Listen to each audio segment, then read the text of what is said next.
Hello viewers, পোনপ্ৰথমে মই সকলোকে মোৰ চেনেললৈ স্বাগতম জনাইছো। আশা কৰোঁ আপোনালোক সকলো ভালে কুশলে আছে। আজি মই এটা পায়সৰ ৰেচিপি লৈ আহিছো। পায়স সকলোৱে বনাব জানে, কিন্তু মইনো কেনেকৈ বনাও তাকে দেখাব খুজিছো। আৰু বনোৱা পদ্ধতিটো সবৰে বেলেগ বেলেগ।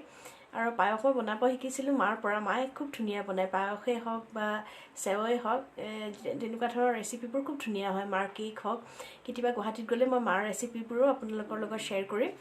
আৰু মোৰ ফ্ৰেণ্ড টিনা, তাই মোক ৰিকুৱেষ্ট কৰিছিলে পায়সৰ ৰেচিপি এটা শ্বেয়াৰ কৰিবলৈ। তাই বোলে পায়স ভাল নহয়। এতিয়া বলক আমি ৰেচিপিটোৰ মাজলৈ যাওঁ আৰু সম্পূৰ্ণ ভিডিঅ'টো চাব দেই।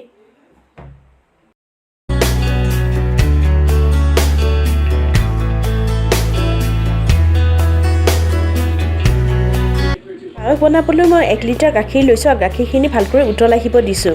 আৰু যেতিয়া উতল আহিছে তেতিয়া এনেকৈ ভালকৈ লৰাই আছোঁ। আৰু গাখীৰখিনি একদম কম ফ্লেমত এনেকৈ ডাঠ কৰিব লাগিব গাখীৰখিনি। আৰু 1 লিটাৰ গাখীৰত মই 1 মুঠাহে মই হাতেদি 1 মুঠা মই চাউল ল'ম। চাউলটো তাৰমানে যিমান কম দিয়ে সিমানেই পায়সখিনি ধুনীয়া হয়, মই সেইটো জানো। আৰু সেইবাবে মই ক'লোঁ চাউলটো কম দিব লাগে, তেতিয়া খাবলৈ খুব ধুনীয়া হয় পায়সখিনি। এয়া এনেকৈ উতল আহিব দিছোঁ। এয়া মই 1 মুঠা চাউল লৈছোঁ আৰু চাউলখিনি মই 2 ঘণ্টামান আগতে পানীত তিয়াই থৈ দিছোঁ এনেকৈ। এয়া চাওকচোন, মই জহা চাউল ব্যৱহাৰ কৰিছোঁ। এতিয়া মই চাউলখিনি ইয়াতে যোগ কৰি দিলোঁ। এয়া চাওকচোন,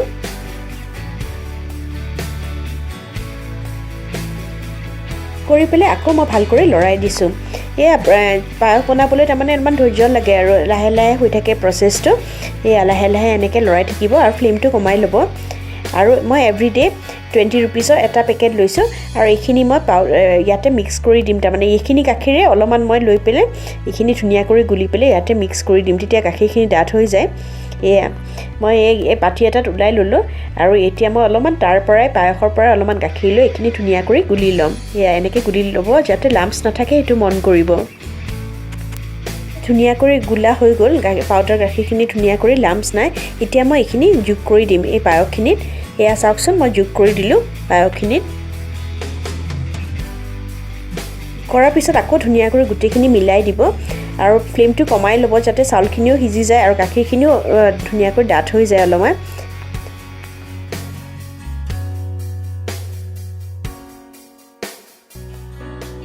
ইলাচি 4টা লৈছোঁ আৰু এইখিনি মই ধুনীয়াকৈ খুন্দি ল'ম আৰু এইখিনি ব্যৱহাৰ কৰিম পায়সত, তেতিয়া ধুনীয়া গোন্ধ ওলায়। এয়া মই এটা খুন্দনা বাৰীত এনেকৈ খুন্দি ল'ম আৰু এইখিনি মই পায়সত যোগ কৰি দিম।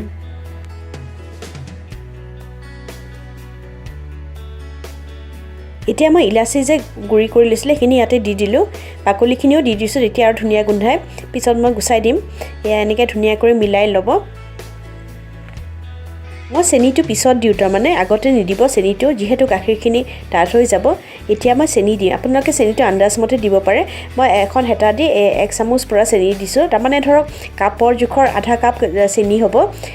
তেনেকৈ দি দিলোঁ। চেনিখিনি দিয়াৰ পিছত আকৌ ভালকৈ লৰাই দিছোঁ। আৰু ওচৰত দেখিছেনে এনেকৈ সৰবোৰ লাগি লাগি ধৰিছে, এই সৰবোৰ ওলাই ওলাই আকৌ গাখীৰত দি দিব। আৰু এতিয়া মই কাজু অলপমান কাটি ল'লোঁ, কাজু ধৰক 1 পেকেটে দিছোঁ, কাজু খিচমিচ সেইখিনি দিম। আৰু এতিয়া কাজুখিনি সৰু কৰি কাটি লৈছোঁ, লগত খিচমিচখিনি অলপমান পানীত তিয়াই থৈ দিছোঁ, সেইখিনি ভালকৈ ধুই পেলাই মই পায়সত ব্যৱহাৰ কৰিম। এতিয়া পায়সত মই কাজু খিচমিচখিনি দি দিম। এয়া মই কাজু খিচমিচ দি দিলোঁ, দি পেলাই আকৌ গোটেইখিনি ভালকৈ লৰাই দিম।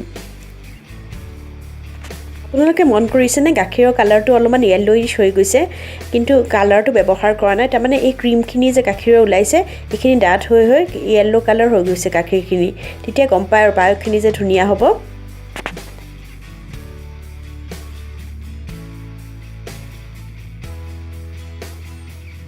এতিয়া গাখীৰখিনি লাহে লাহে ডাঠ হৈ গৈছে, দেখিছেনে? এইখিনি ইমান কনচিষ্টেঞ্চিত আমি ফ্লেমটো বন্ধ কৰি দিব লাগে, নহ'লে আৰু বেছি ডাঠ হৈ যাব। ঠাণ্ডা হ'লে তাৰমানে আৰু ডাঠ হৈ যায় যে, সেইবাবে ক'লোঁ। এতিয়া আৰু এইখিনি হৈ গৈছে পায়সখিনি, আৰু ঠাণ্ডা হ'লে আৰু ডাঠ হৈ যাব। এতিয়া মই ফ্লেমটো বন্ধ কৰি দিম। এয়া আমাৰ পায়সৰ ৰেচিপি হৈ গ'ল। খাবলৈ খুব ধুনীয়া হৈছিলে।